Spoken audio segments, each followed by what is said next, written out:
Well, good evening, everyone, and thank you for joining us on this platform. My name is Piero Nyenge. I am one of the founder and members of Tribal Freedom Fighter, which is an NPO that advocates for unity and fighting every driver of division within the African community. So today we are discussing about a very important topic in South Africa, and which is nothing else than the question of youth unemployment in the South African community. I'm not going to be doing the talking. I am joined by two very interesting members of the panel. Presently, we will have Mr. Veli Mbele, who is an Afrocentric writer, and he's a Pan-Africanist and Black consciousness activist. He is as well the founder or co-founder of Mutapa. And next to him, we will have Dr. Larry Enoch Joshua. He is he's a holder of a doctorate degree in philosophy and a senior lecturer at the Cape Peninsula University of Technology. However, currently, Dr. Joshua has not joined us yet. I do understand he's experiencing a little bit of technical glitch, but we do not want to keep you waiting much longer. As we go on, if he managed to resolve the issues that is preventing him from joining us, you have the opportunity to also benefit from his perspective on the subject. So without wasting much time, I just want to give you just a little brief overview of the situation of youth unemployment in South Africa. But before I go there, I just want to greet Mr. Veli Mbele. Good evening. Greetings, my brother. Greetings, my brother. Fitz, how are you doing? I'm all right. Thank you very much. Thank you very much. I have the impression that your sound is a little bit low. Maybe it's my sound that is low. Oh, no, sorry. No, you're fine. It is my volume that was low. Yes. Okay. Yeah. Thank you very much for giving out some of your time to come and have a discussion with us on this very important topic, I believe. And I'm hoping that by the time we are done with this exchange, we will have some fruitful and relevant information that are going to be conveyed to different participants of this platform. And one or two people would obviously benefit and manage to effect some changes in their current situation. So quickly, I'm just going to give some facts. Unemployment in South Africa, according to the statistics released by Stats SA in 2022, general unemployment is estimated at 32.6%. And if we do isolate the youth population, which is actually the population between 15 and 24 years old, this figure rises to 51.2%. It is alarmingly very high to consider that more than half of the youth contained in this bracket of the age is today unemployed. And according to economics, when you speak about a person who's considered to be unemployed, these are people that are actively looking for a job and they have the potential to do a job, yet they are not finding any job. So this situation is very, very tricky, and this figure is the highest figure that we have reached so far. Now, looking at this, I would like to give you the opportunity, maybe for 3 to 5 minutes, to speak to us a little bit about your apprehension of the situation and what's your opinion and what you're thinking about this situation. Okay. Yeah. Is that for me? Yeah, that is for you, my brother Veli. Okay, cool. Thanks, my brother. I've got so much notes here which I wish to share. Okay, let's so thanks for the opportunity, my brother, to share some thoughts on the subject of youth unemployment in South Africa. And I hope our other panelists could join us so that we can expand the conversation. So a couple of things are important for me for us to understand, right? So I'm going to turn the discussion on its head from the word go, right?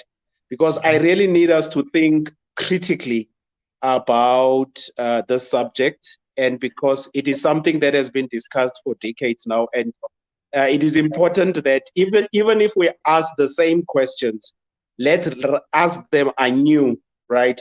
Maybe the question is relevant, but perhaps we need to ask it anew. So my point of departure would be, it is important to understand that even though South Africa has declared, right, independence and freedom, South Africa remains a colony. South Africa remains a colony. And because it remains a colony, the South African economy is a colonial economy, right? And like anything colonial, it has got a dual characteristic, which means it has got a characteristic of a colonizer and the colonized, right? And so when you talk unemployment, inequality, and poverty, you are essentially talking about the condition of the colonized in South Africa, right?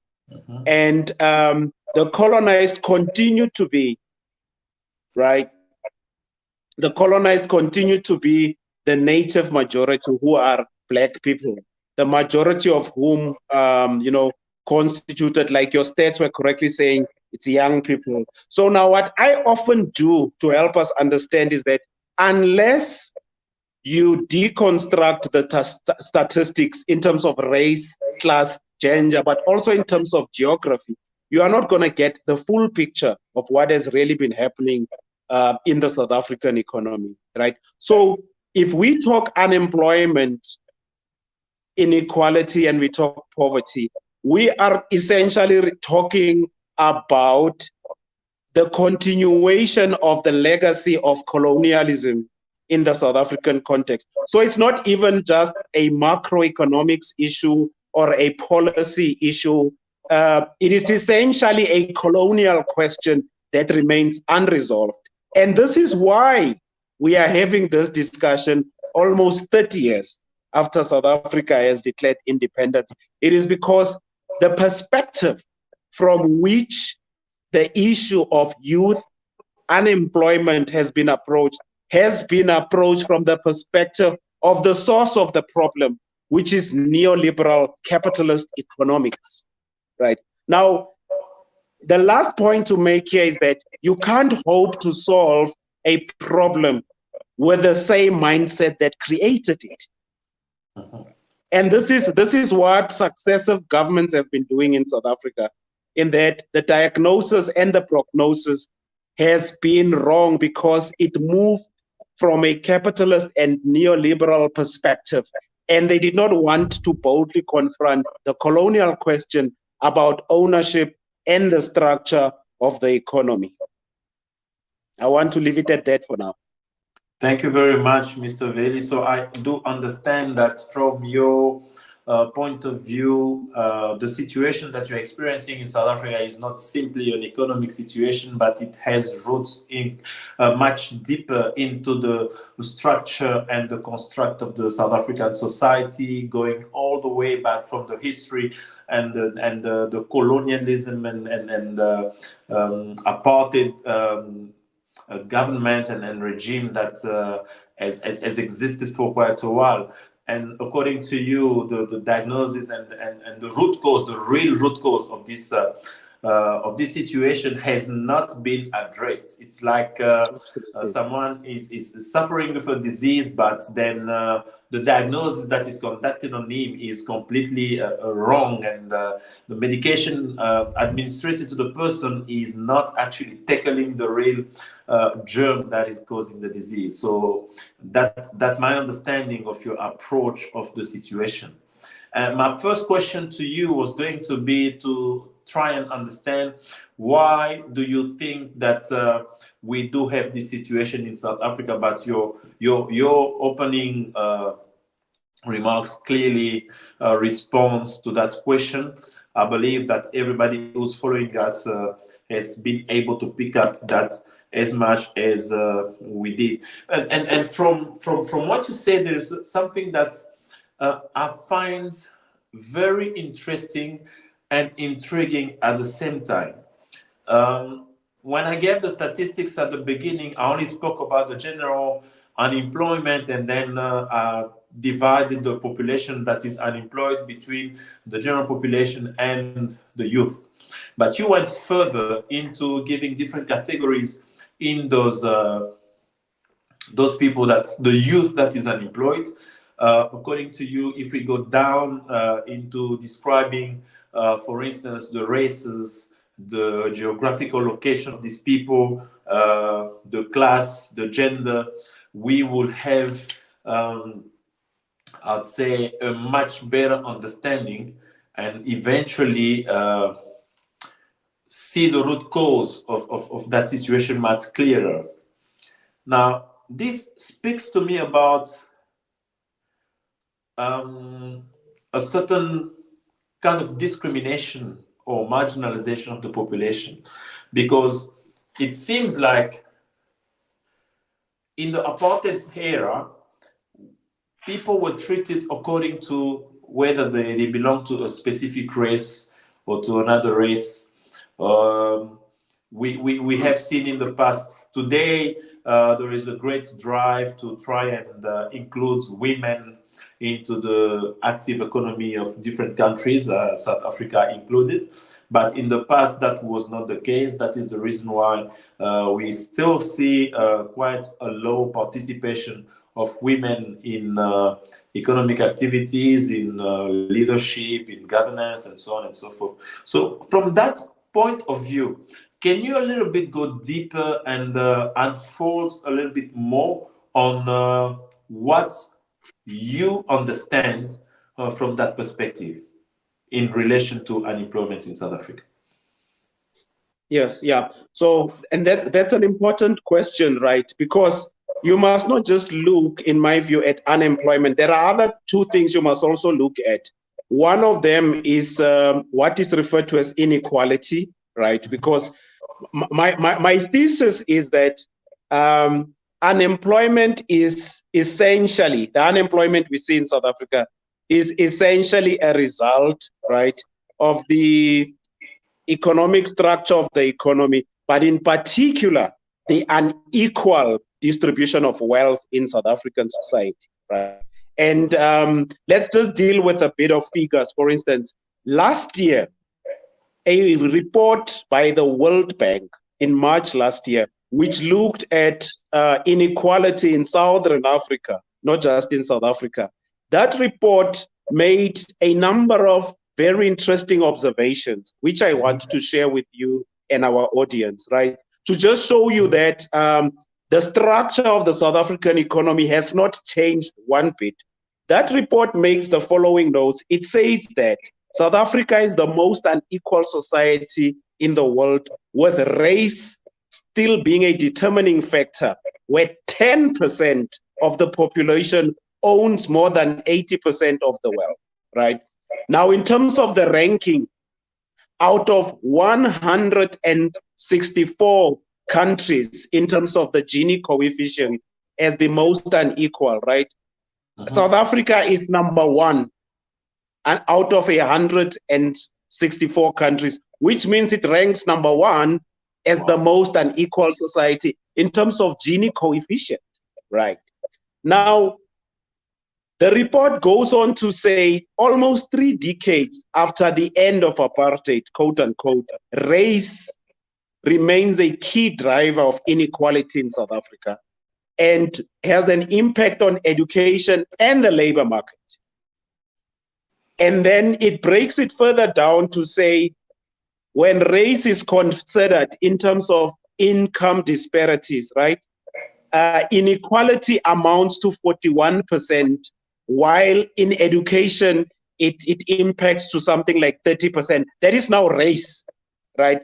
How race contributes to inequality in income, but also in education, right? The report goes further, my brother, to say, this is the report. It says, and I'm quoting it, the legacy of colonialism and apartheid rooted in racial and spatial segregation continues to reinforce inequality in South Africa, right? Then there's a last point I want to make from the report. One of the things that the report says is that, and it makes a comparison with Namibia, right? Because Namibia has got a similar high inequality as South Africa. It says one of the contributing factors, both in Namibia and South Africa, is the uneven distribution of agricultural land. That is a driving factor of inequality. For instance, in Namibia, listen to, and this is an indictment. The report says 70%, right, or 39.7 million hectares of land, commercial agricultural land, belongs to Namibians of European descent. 70% of agricultural land in Namibia. Now, this was a study that was done to include South Africa, Namibia, and other countries in SADC to show that the inequality persists. But it's not surprising because these are all countries that were colonies. And so what has happened is that just like in Namibia, just like in South Africa and many parts of Africa, you have what is called flag independence, right? And we have not dealt with the economic structure of the economies of this African. And this is why we have the discussion about unemployment, poverty, and all sorts of problems in these countries. And like I said in my introduction, unless the policy interventions deal with this diagnosis, which I made and the World Bank came to the same conclusion, we are going to continue having this discussion. Wow. I have to admit that your view of this question and the way you are unfolding the reasons and your answers are very mind-blowing and eye-opener.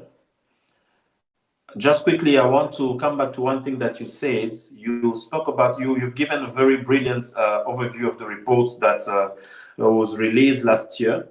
And that report says that South Africa is the most unequal society, referring to the Gini coefficient. Just quickly to explain a little bit on that, the Gini coefficient is the difference between the wealthiest people and the poorest people in a community.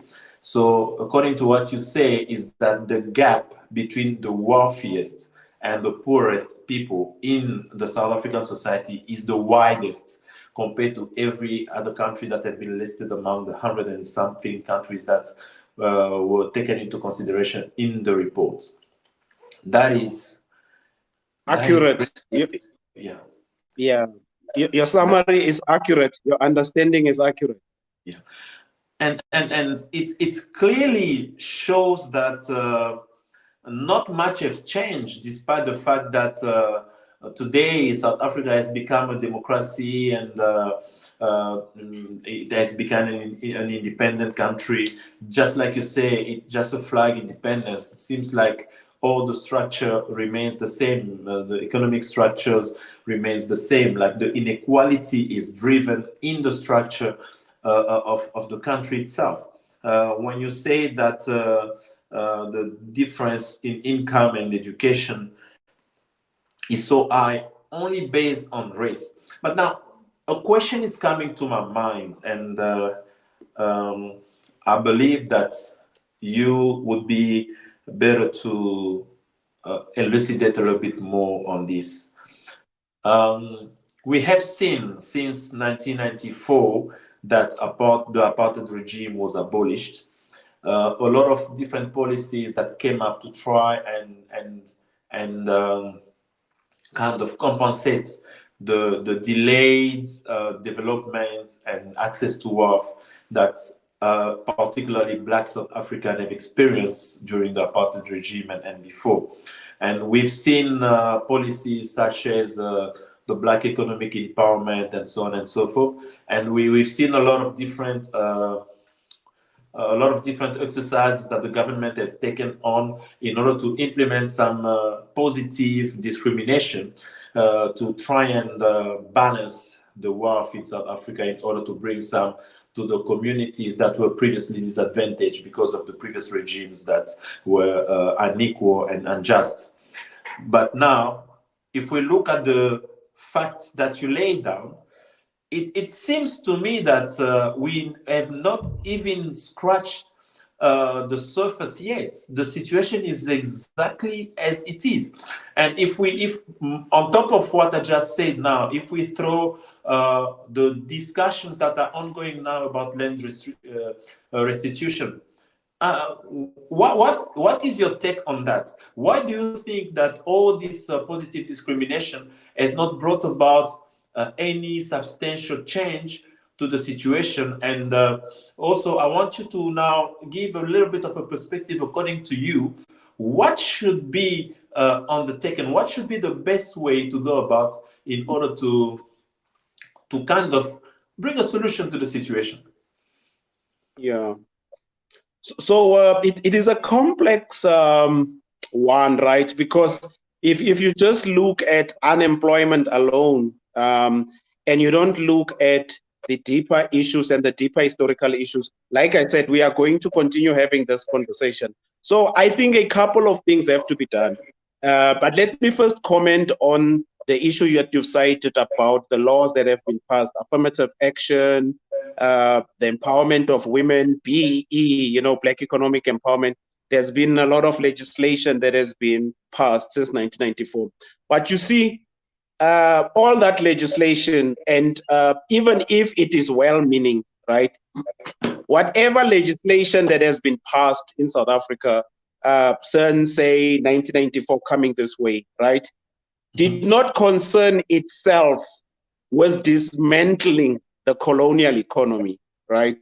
The legislation was designed to see how best Black people can fit into an established economy, to seek accommodation into an economy. That's why the talk is about empowerment.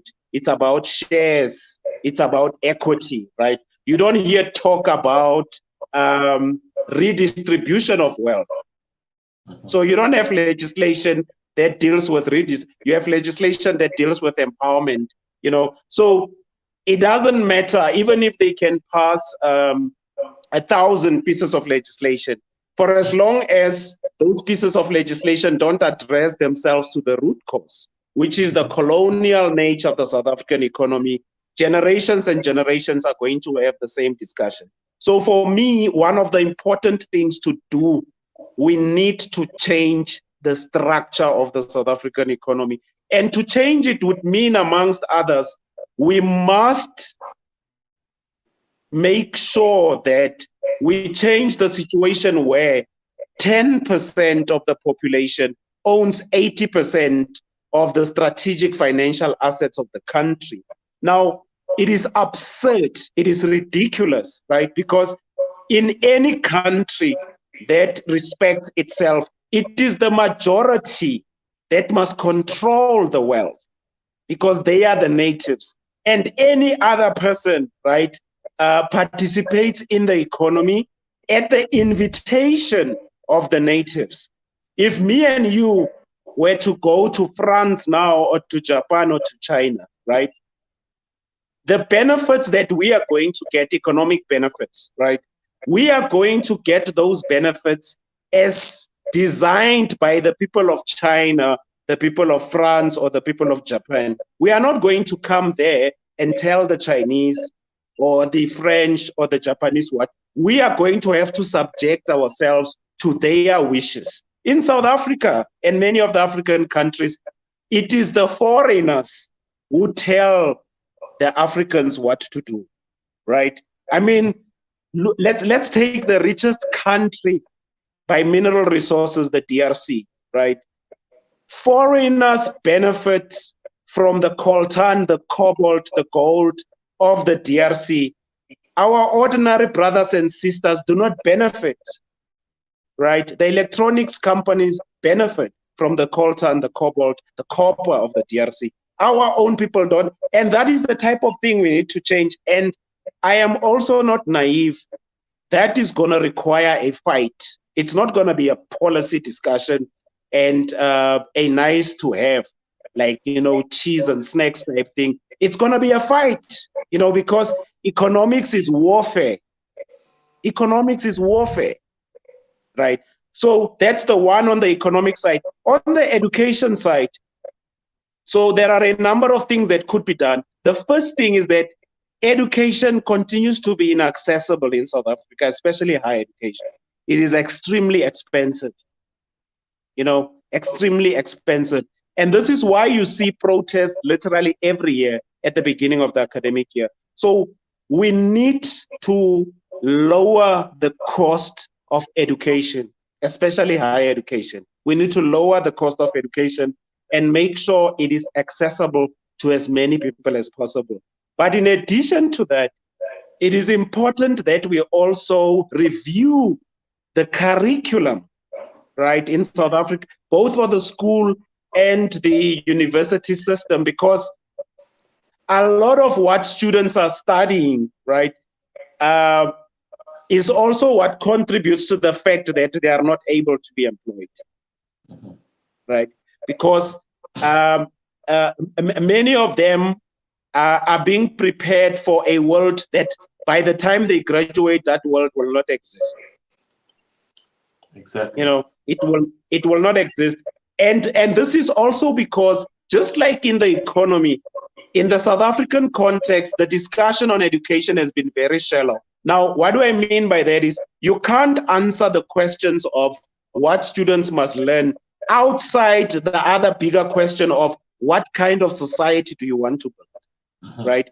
Now, if you take the Chinese, take the Germans, take the Scandinavian countries, their education is directly linked to the kind of society or nation they envision, especially in terms of their industrial goals, right? Okay. So if they have decided they want to be specialists in manufacturing of vehicles, manufacturing of, say, aircrafts, etc., the education is designed to achieve that. That's why they are able to achieve higher levels of industrialization. Many of our economies and education systems in Africa continue to follow the logic of extractive economics, in that even our graduates are simply raw material to be employed, right? They are not prepared to become innovative and to engage in production. So the curriculum also needs to be changed in South Africa, right? And then there's another thing which I think we must also look at. There is another thing. Over 3 million young people in South Africa are declared what is called NEET, N-E-E-T, right? Not in any education, employment, or training. We have, in addition to unemployment, we have a NEET crisis in South Africa. Now, one of the ways in which you can deal with that is that you must be able to create something that is called social entrepreneurship, because not everybody has to necessarily go to a university or a technical institute, right? Other young people may be more useful as community developers. They may be more passionate about community development or social innovation. And you must be able to create opportunities for young people who say, look, I'm not interested in acquiring an academic degree, but I want to solve a particular problem in my community, right? Okay. Because if this does not happen, many of the young people are just sitting today, and they are the young people who sit and think about going to rob, going to steal, and even committing all sorts of acts because they are not being constructively engaged. So one of the solutions is to create opportunities for social innovation. Right. Okay. Let me leave it there.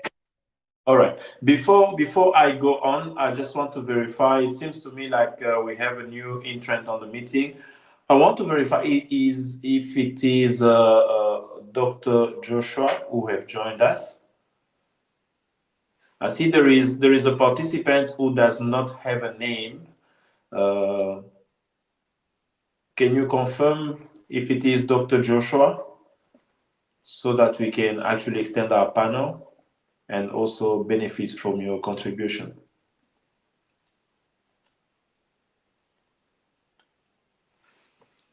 Okay, I don't think it's him. Well, Okay. thank you very much for your insight. But I just want to bring the conversation a little bit back home because Yeah. we have a lot of structural issues, and we have quite an important and very big economic issue in South Africa when it comes to that is driving unemployment to a certain extent. Like you have spoken about the education system, which is driving unemployment in a way that we have a system that has been left by the colonial system.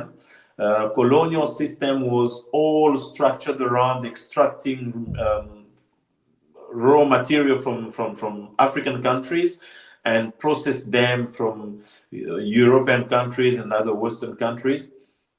And that is very much the same until today. No wonder we don't have the necessary skills in most of the African countries to drive the transformative industry, like the secondary and the tertiary industry. We are still in the primary industry, pretty much all African countries.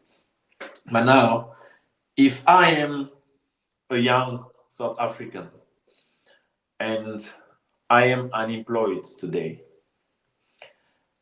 obviously, I am not, how do I say this? I might not have the understanding of the macro economic context as you just set it out. Now, what can you give to somebody like I? What advice can you give to someone like me, like in a practical way, where I am? I like very much the idea of social Innovation. entrepreneurship that you spoke about. Now, I want you to dig a little bit into that. That if you can speak to young South African who are unemployed, how through social entrepreneurship they can actually Yes. find ways to create employment for themselves, or to find a means or a way through which they can start generating income and access to a productive means of a productive way of living. Absolutely. So I want to use this platform that you have created, this TFF, as an example, right? Um, the TFF, right, is a product, is an example of youth social innovation, right? A good example of youth social innovation. Now, one of the things we must do is, it's important that the type of young person you are talking about, we must expose them, right, to examples such as your organization TFF, or our organization Mutapa, right, which is a product of social innovation, where as young people you sit and you look at the situation and you analyze it and you look at what are the challenges or opportunities, and you decide to go into those spaces where you think nobody is paying attention, and you create something, you create a service, or you design a product, right? And this is what social innovation is essentially about. Now, we must speak to those young people and make them understand that the education system essentially trains you for employment, if truth be told. And this is the mindset we must challenge, right? Because we must also be realistic.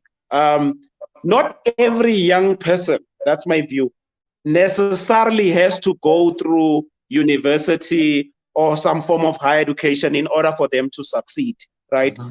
You Yeah. only need to have a society that creates a socio-economic environment, which is systems and structures and institutions, right? Where Yeah. young people who want to explore other paths in life other than going to sit behind a desk should still be able to pursue those paths, right? And I want to give an example of the arts, for instance, right?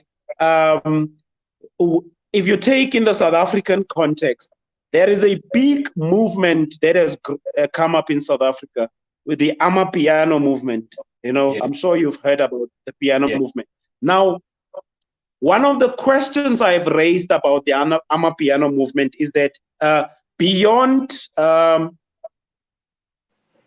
beyond its entertainment value, you know, that we so love, and you know, this is something that we must translate into an industry.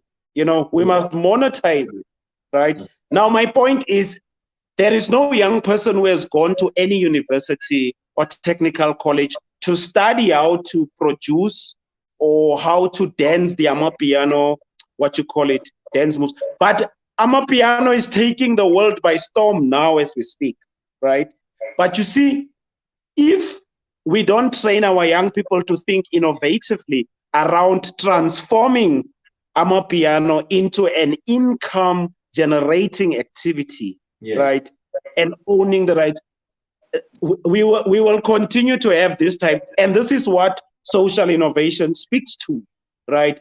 That there are many opportunities which are called low hanging fruit that exist in our communities. We must simply cultivate the proper mindset in these young people to see those opportunities and for them to capitalize on them, you know, and make sure that we point them to the right institutions.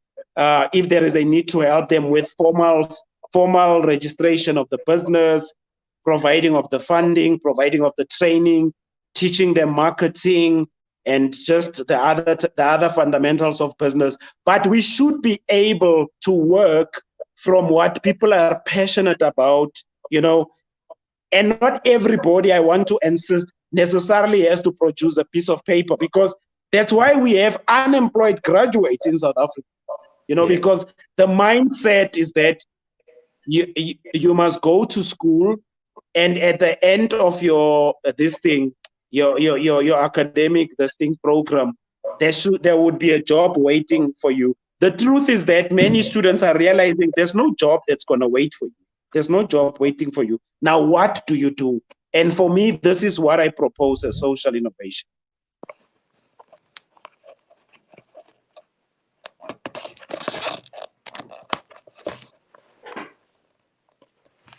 Thank you very much. Thank you. That is so very interesting. Now, I wish Professor Joa was here, because he did share with us a few years ago some very interesting research that he conducted with some of the students at the CPUT. But I want to take that opportunity to ask you the question regarding that. Professor Joshua did some research in the Eastern Cape that was related to the land use, the use of the land in South Africa. Yeah. And according to that research, in the Eastern Cape, there is quite important amount of land that people own, but they are not using it.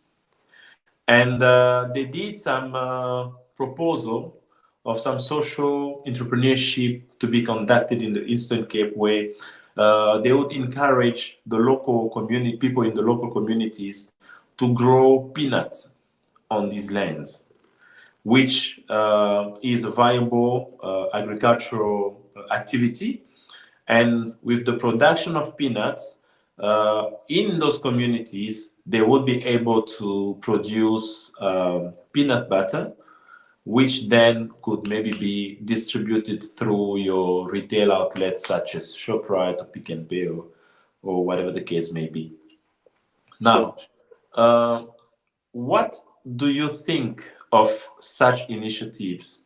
And do you think that the government is, if it, do you think that the government is has availed sufficient amount of support to to young South African to start initiatives like that and to put in place startups and be successful as they move forward? Or do you think there is much more that the government needs to do in order to make this kind of venture more viable and more possible for the youth? Yes, I mean that is very key, because let's not even talk about the SMME or the social support. Let's just deal with the importance of agriculture, right? Mhm. Why it is important for young people to get involved in agriculture. It is extremely important. And I always make the point that one of the things that as Africans we must learn is that we can't call ourselves independent or free, but we don't produce what we eat, right? It's one of the biggest indictments on us that our food is produced by somebody else, and we don't know what goes into our food, and that's why we see all kinds of diseases that we can't explain. So there is an important point to be made about making sure that we get involved in agriculture and we produce what we eat. That's one. Two, um, as it relates to giving young people access to those opportunities, yes, those instruments do exist, right? Like the research of the professor suggests that those instruments do exist. But again, right, uh, just like the BE and other types of legislation, right? The agriculture market continues, or industry continues, to be controlled by Europeans in South Africa. That's why you were saying, for instance, from a retail point of view, after the young person has produced, they must go and sell to ShopRite or Checkers, right, which are not owned by our people, and they are owned by the Dutch, who are referred to as Afrikaners, the Ruperts, and others, who own that part of the industry. So that's another type of thing. Again, at least the way I'm thinking, that as you address that, the value chain type problems, it remains important to still think about the structural problems, Mhm. because many of these young people get frustrated by these big monopolies, Mhm. and they sometimes find themselves not having the capital or even the legal muscle, right, to challenge these monopolies if they get frustrated. And for me, those are some of the weaknesses that at entry point and at making these opportunities available, everything is looks positive, right? But now, as these students grapple and they want to now gain entry into the market, and they now want to also play in the bigger markets, and they want to get involved in importing and exporting, that's where the problems usually arise. Mhm. you know Okay. so there are gaps, there are positive initiatives to help young people get it, but there are also gaps, that need to be addressed, in my view, and that's one of the gaps. Okay, I understand. With that, a question is coming in my mind, but I just don't want to monopolize the flow. I don't want to be the only one asking questions, and I'm going to leave it up to Christian. I'm not sure if you are having a view on on YouTube or on Facebook. I'm going to open the floor to the audience. If we have a participant who have a question, they will be most welcome. Christian, can you please have a look? I see Professor Larry joined the meeting. Before we open the floor to the rest of the participants, I just want to greet you, Professor Larry, and thank you very much for joining us. We understand you had issues to connect, but we thank God that you are with us. Uh, Professor Larry, can you hear me?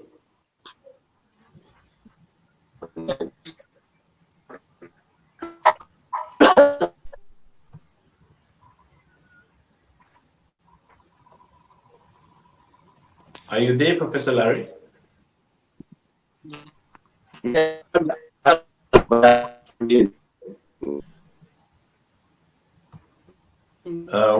have We are having challenges receiving you. It seems like your connection is not as clear as that.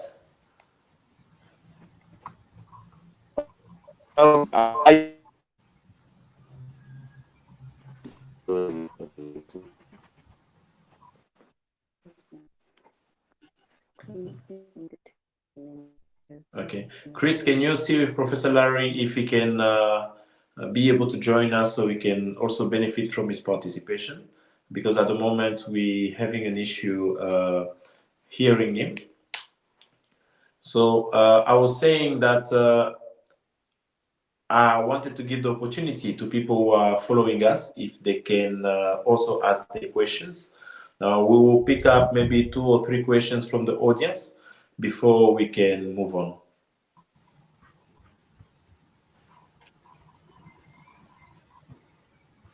Chris, are you with us? Do you hear what I'm saying? Yeah, yes. I haven't seen any question so far. So, Okay. so anyway, if any question arises, I'll let you know so we can carry on with the meeting. All right. So one question that comes in my mind, Brother Vili, Yes, my brother. when we spoke about social entrepreneurship, uh, last year, I think it's in the course of last year or maybe a little bit before, we saw, I'm not sure if you came across that information, but I saw that Pick and Pay was working on creating a partnership with spaza shops in the townships and the remote areas and so on and so forth in order to start supplying those spaza shop and kind of modernize them in a way. What do you think such a project would bring into the community? How do you see it as a positive contribution? Do you see it as a danger of including all the spaza shop in the monopoly of big retail chains? What's your take on that? Yes. So at face value, it looks very tantalizing, and it looks very positive. But this is something that you must understand, and I'm sure you know it. A Pick and Pay shop, right? They are monopolies, especially on the subcontinent, right? They are monopolies. So for them, the strategy, at least from the way I'm looking at it, they want to also monopolize the township market, right?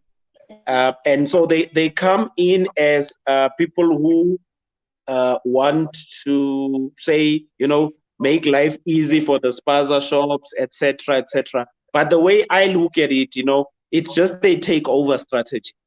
Mm-hmm. It's the takeover strategy because if you look at it, the spaza shops will never think beyond becoming their own suppliers, right? Okay. Yeah, because Pick and Pay controls the value chain. The spaza shops won't think, and what it does in terms of revenue and profits, right? It means the traffic of the revenue and the profits goes to the same people that it shouldn't be going to. So for me is that interventions, they don't help us deal with restructuring both the micro and the macroeconomics, right, are dangerous, right? They're dangerous because it is important, my brother. We must have black billionaires. We must have them. And it should be a normal thing. It should not be a criminal thing or a Yes. sin to have black billionaires, right? So we can't have this thing where we continuously rely on the charity of white people. In our own country, I mean, South Africa, in terms of mineral wealth, is one of the top 5 richest countries on the continent in terms of mineral wealth, right? So it doesn't make sense for people in South Africa to be poor. It does. It doesn't make sense. The same with the DRC, the same with Niger, the same with Sierra Leone, right? These are rich countries. The poverty there is human-made. It's not a natural phenomenon. It's human-made. It's by design. And many of the people who are called our leaders are maintaining that poverty instead of dismantling and changing it, you know. And so for me, I really want us to be very cautious about initiatives that look like they want to invest in our projects, right? Especially when they come from people who continue to benefit unduly so from our mineral wealth. Thank you very much. I do understand that. I think we are almost eight, and the meeting was due to last for an hour. I have the impression that Professor Larry has joined us. Professor Larry, welcome. We greet Hello. you. We are very happy to have you with us. Hello. Do you hear me? Yes, we can hear you perfectly now, Professor Larry. Oh, thank you so much. I struggled to the network here is horrible. Sorry to hear that, Professor. We really looked forward to spending time with you. As I announced at the beginning, the panel was supposed to be made of Mr. Velimbele and Dr. Larry Joa from the CPUT. Now that Professor Larry has joined us, Professor Larry, we are discussing about the youth unemployment in South Africa. And before we can move any forward, we just want to take this opportunity now that you joined us. If you can take maybe 3 to 5 minutes to speak to us about your opinion, your perspective of youth unemployment in South Africa. All right. Remember, there were 3 questions. You will have to ask a question and I give a response. Yes. Yeah. But at the beginning, I just first want to hear, I gave the statistics of youth unemployment in South Africa, which is quite alarming because general unemployment in 2022, according to Stats SA, was 32.6%, and the youth set apart was as high as 51.5%. So in other words, like half of the population, of the youth population in South Africa is unemployed, and that is quite alarming. And I just wanted you, from your point of view, to have just to give us your opinion on these statistics, on this fact. Right. My original speech, my original preparation, which I can email to you after this, was let's define employment and define unemployment so we can identify the problems. Okay. Employment is when 2 people agree to, one provides a service to the other person, meaning there should be a service to be provided. Yes. Unemployment means the absence of those services to be provided. So that's where the key is. Why is there unemployment? We shouldn't even say to ourselves youth unemployment, because it's right across the population. There is high levels of unemployment. But my 2 concerns, not concerns, I've got 9 things I identified, but let me talk about 2 from the beginning.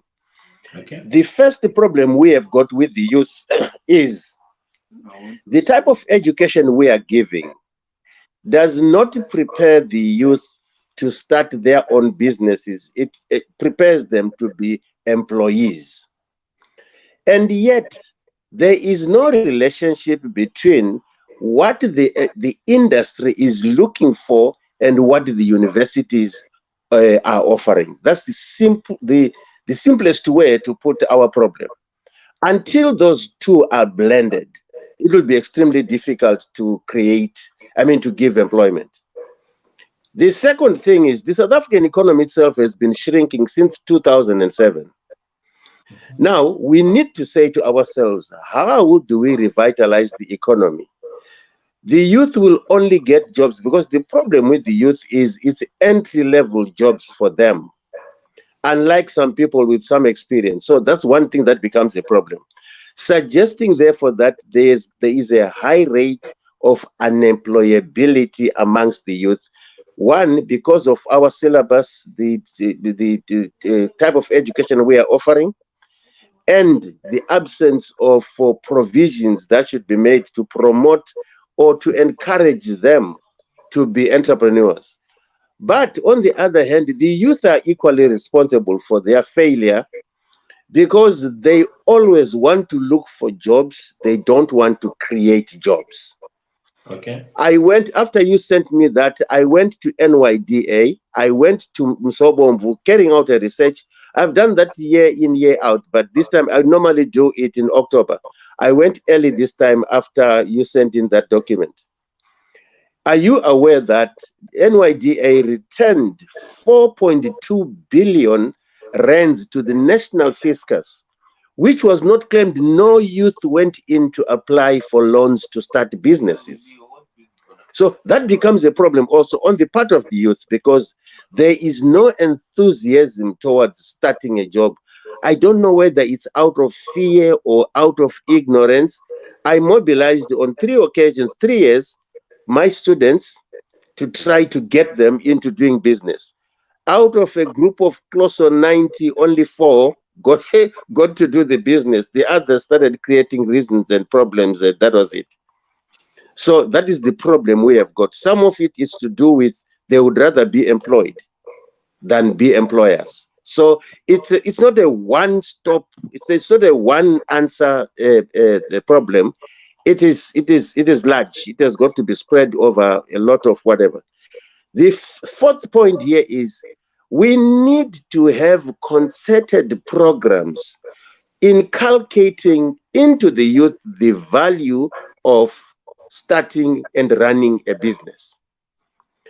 They don't like any strain. They think things should come so easily. We need to continuously talk to them about entrepreneurship so that they know, apart from looking for jobs, they might as well as create jobs so that other youths will look for jobs. Okay. I don't know what else was discussed earlier. That's my problem. So I will maybe for the meanwhile end there so that if there are any responses, I respond to them. Thank you very much, Professor Joshua. That is just adding to the insights that we've been getting since we started this meeting. Before I say anything, there is a question that was posted on the group. I am going to read it, and as you feel, either Professor Joa and Brother Veli, you are going to speak respectively one after the other to respond to this question. And the question is, how can we unveil or even force a national meeting that can involve the politics, the NPOs, the community leaders, the business in order to respond to this matter of unemployment? I have a different view. Making it national does not have an impact because it ends at national. Why don't we regionalize these meetings, these processes, where it is easier for us to manage in those regions? Because problems become specific to the type of region that you are in. An example, I was going to start technical training college, skills training college in Kaelicha. I mobilized one of the big Rotary Club. Okay, I shouldn't be saying their name without their permission, and a few other whatever. And I was promised 3 million rands. I went to Kaelicha, identified the place, the institute that I wanted us to start training basic things like your plumbing, your electricity, your like that. Things that would enable someone not to become a millionaire, but at least they will never go hungry. And naturally, that was targeted at the youth. At the time when I was almost done, another organization called the KDF came in. No, they wanted to be part of it because they are the ones that are responsible for business in Kaelicha. Now we are arguing they must be, and I'm saying, why didn't they do it before? I had to withdraw. You get my point. I had to withdraw because of that. Now, so there are structures that are regional, that are localized, that need to be involved in this. If we have it national, are you going to get all the groups from the different townships that claim to be responsible for for the development of business, are you bringing them to national? Because national will not be able to impact on these groups. So if you want us to be successful, let's bring it down to local levels. Then we can be able to have impact because we will manage things that we see, that we deal with every day. Thank you very much, Professor. Brother Veli, do you have anything to say on this question? Should we take the conversation with different stakeholders at the national level in order to address this matter of unemployment? Can you hear me? Can you still hear me? Yes, you are loud and clear. Yeah. All right. And welcome to our elder, the professor. Sorry for your connection problems. Okay, no, that's fine. Yeah. So in addition to what our elder has said, right, about making sure these things are localized, I just want to add another important thing. I am a strong believer in the people who are most affected being the ones who take initiative, right? And I always tell the young people I speak to that you must never outsource the responsibility to solve your own problems to other people, right?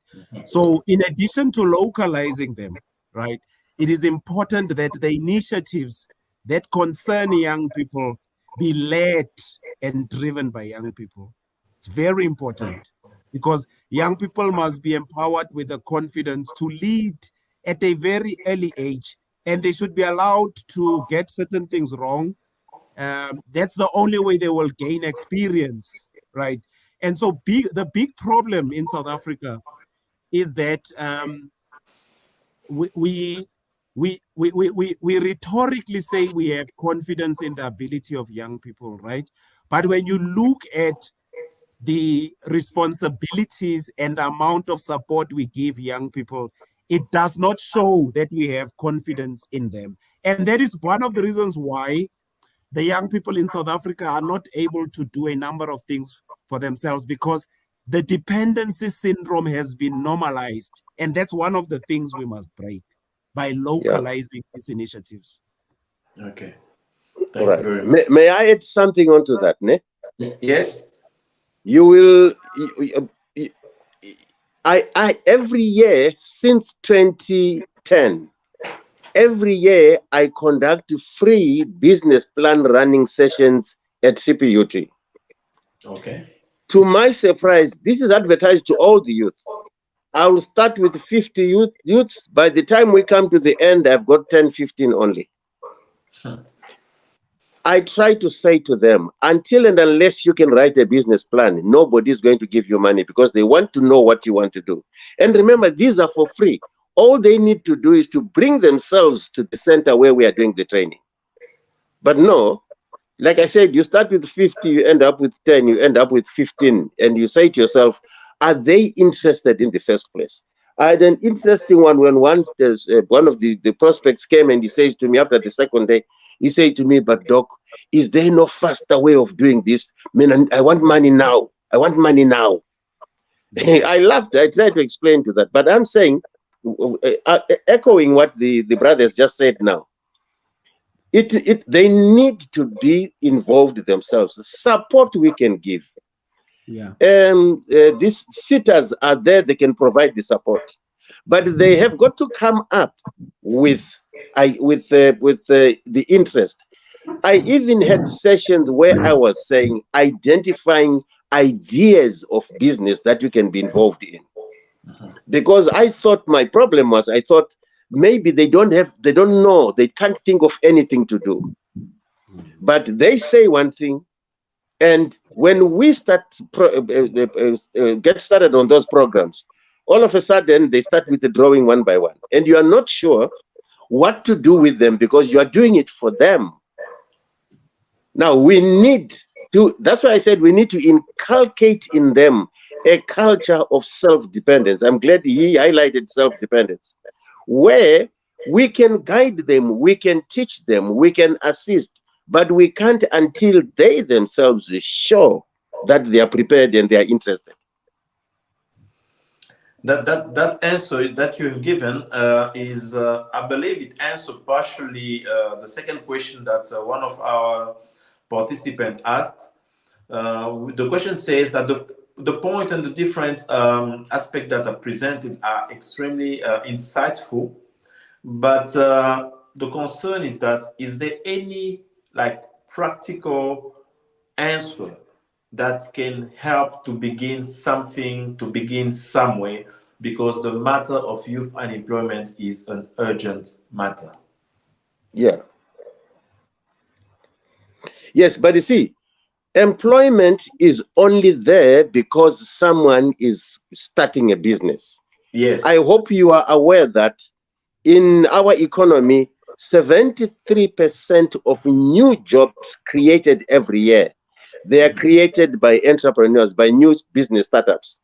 Yes. So that means we need to focus on that. The question is, what businesses do we need to get into?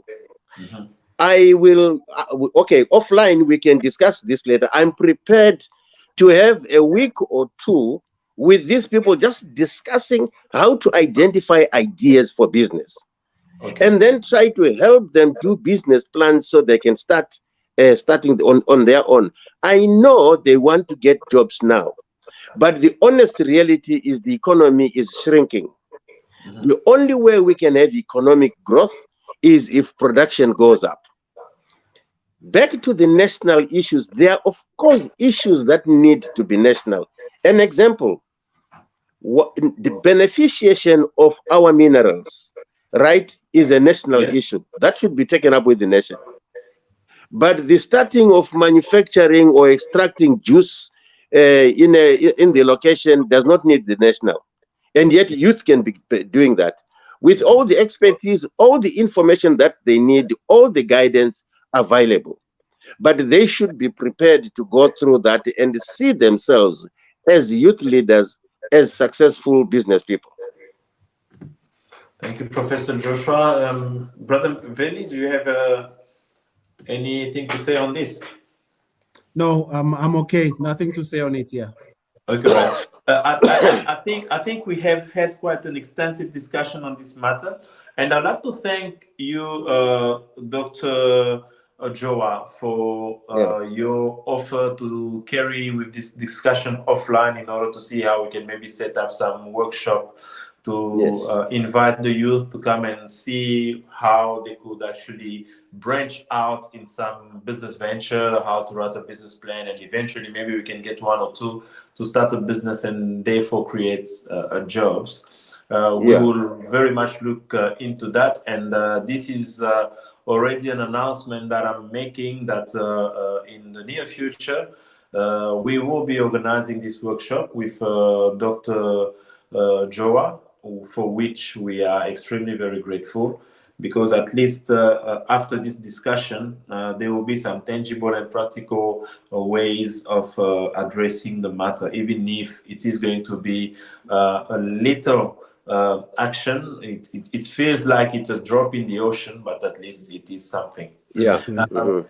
Before we close, I just want to give the opportunity to the two of you to give your concluding remarks on the topic, on the situation in South Africa with relation to the youth unemployment. I think I'm going to have my brother Veli to start with the concluding remark, and then I'm going to give it up to Professor Joa to close the meeting. All right. Yeah. So, like I said in my initial remarks, my brother, in my engagements with young people, I always help them to understand the history of our country so that um, their expectations are realistic, right? And their goals are also realistic. And by that, I mean is that I am a strong advocate of young people realizing that nobody's going to create jobs for them. Nobody's going to create opportunities for them, right? It is extremely important that they take initiative. Mhm. And like I said, we use our organization, Mutapa, TFF, as examples of youth or young people slightly older who have taken an initiative to enter specific spaces. And I'm sure yourself as TFF, you were also told by elderly people that they don't think what you're doing will work. You know, they don't think it. I know we encountered that, but those are the beautiful challenges that you need to Yes. encounter, that you can't achieve anything if you don't get some form of opposition. And if you don't, because if you don't earn something through hard work, you sometimes tend to not value it. Yes. So it is important that we also teach them that a shortcut is a wrong cut, right? Quality takes time, and there are many things they can do. There is a wide variety of talents they can explore. They must not limit themselves to what is out there, but they must give themselves the time to find out what it is they are most passionate about. Lastly, I always make the point that when there's no money, when there's no support, when there's no resources, when there's no media attention, right? The only thing that drives you is passion. Yes. It's passion. So our job is to unlock the passion in Africa's young people, because this is a very young continent, and make sure that we make them catalysts for their own change. And my contribution would be, I am in the field of social innovation and social entrepreneurship. So we must have a discussion about how we can set up a network of young people across the continent that are involved in social innovation, so that we share with them the work that you are doing, that we are doing, and make them believe it is possible. Thank you. Definitely. Thank you very much, Brother Veli. And I believe, Chris, you are you're writing down what he has said. Just to announce that we will have a conversation after this meeting where we will exchange between our platforms and see how we can actually establish that network of young people and encourage them to branch out into businesses and see how we can bring our contribution to alleviate this unemployment issue going forward. Thank you very much, Brother Veli. Professor Larry, you have the concluding remark for the meeting and the closing. Right. Okay. Like I've already highlighted that let it start with the youth, and my colleague there has emphasized that point. Let's do it. Let's make concerted effort without relenting. Let it be frequent. Let it be regular, until in the minds of the youth there is this thing that says, "I want to. I will." Let me give an interesting example here. No offense to this. Do you notice that under normal circumstances, the average Indian, you will not find them looking for jobs. They are always starting their shops one way or the other. Ever since they were given that the slave fee for whatever, if you go to Durban today, every shop there is Indian, and every one of them is trying to get into business. That is the culture we need amongst ourselves, which is not amongst ourselves. The idea of internationalizing it, it's already on my document. After this, I will email to you the document that I had prepared for this presentation. And you see there where I'm trying to say, let it not be a South African thing, let it be a continental thing, so that we can be able to exchange views and ideas. Yes. Manufacturing is the way forward for us. And I'm challenging you and those youth who you come across to walk into any supermarket, get on the shelf and see 7, 10, 15 different products. And you'll be surprised that 50% of them are coming from China. Things that we can make ourselves. Yes. Toothpicks from China, for God's sake, what are we saying? A toothpick from China. Now, the problem that we have had is, like my colleague said, we have always expected the other person to be doing it for us. We look for reasons why we cannot do things, instead of looking for reasons why we should do things. I commit myself to this thing. I've started writing high school books, business studies, focusing on entrepreneurship. One of the books will be in the market next year. It has been approved already by the Department of Basic Education. The focus is on entrepreneurship. If we don't do that, there is no future in this country. Consider that the statistics says only 15% of the working population on the continent is formally employed. 15% from a continent that has got 67% of the mineral resources of this world. 193 million kilometers of tarred roads. No single car made from Africa, not even a starter, not even an alternator. No, all those things we have got to import them. It's a time that we change things. Back to the national, and I'm closing here now. If we want us to have a national forum, let's have a national forum that speaks to the curriculum that is used in the schools, so that we can be able to create that value, that belief, that attitude, that conviction that we are able to do it ourselves. We want to have children go through to school not to be employed, but to employ. If they are employed, nothing wrong with that. But what is wrong if they employ? Because that's what we are looking for. So essentially, that's what we would want to move to. And again, I commit available. We can go to great lengths. I am prepared to do that training. I repeat, for free, as long as there are people who are interested. Then we can start with how to decide on an idea, business idea, like that. We go through and we see how we can empower. Not everybody will do it. I'm aware of that. I've experienced it already. But those few that will trickle through, they mean a great deal for us in the future, because more and more people will slowly come in until we change it. The youth need to take up responsibility, and they need to be prepared to learn to take responsibility so that they can forge forward. In a few years from now, I'll be history, and I won't talk from the grave. Now we are saying the knowledge that we have, why not impart it on them now, so that by the time we are gone, they will be able to carry the baton beyond where we are. Thank you. Thank you very much, Professor Larry. Thank you very much, Brother Veli.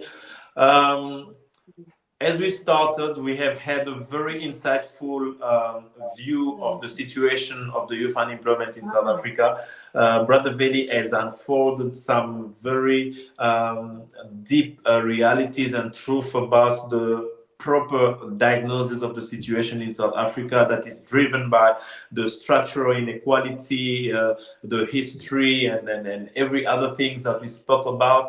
But at the end, as we moved on, we came to a conclusion that it is true that there are structures and situations that South Africa has gone through that are causing the current situation. But it is also true that if we do put ourselves at work, and when I'm saying we, I'm more referring to the youth in this country, it is hard, that is true, but it is possible. Like Professor Larry gave an example, you starting a workshop with 50 young people to teach them on how to write a business plan and to go about in business, and the class ends with 10 students. We clearly understand that there is a very high need to actually drive that consciousness in the mind of young people, that it doesn't come easily. There is no time that you can go into business and succeed if you don't put yourself together in order to brave these challenges that you are going to encounter, because the challenges, really, we are going to encounter them, but we need to be strong, we need to keep pressing. And I would like to say also thank you to Brother Veli and to Dr. Larry, because they are here and they have given the commitments to support whatever initiative will follow after this webinar. We believe that with the help and support, we will obviously be able to make other people join us, because this is a Pan-African movements that we are driving. I'm sure that we will get support from even beyond the borders of South Africa in order to help the young South African to come to the position where they understand that driving the economy of the country is actually on our shoulder. It is our responsibility. We cannot expect other people to create jobs and employ us, but we are the people that need to make sure that we are creating these jobs, that we are raising productivity, stability in the South African economy and create opportunities for other people as well to be employed. So with that, I would like to thank everybody who participated, everybody who gave a comment, asked a question, or gave a recommendation.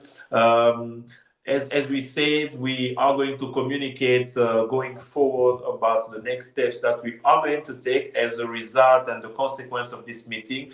And we hope and we believe that surely some practical solutions are going to come to pass. With that, I would like to say thank you. Thank you very much, Christian, for helping us with the technical part. And now that the meeting is over, I would like to wish all of you a very good evening. And thank you again for participating. Thank you so much for getting me in. I wish I'd been there from the beginning. Thank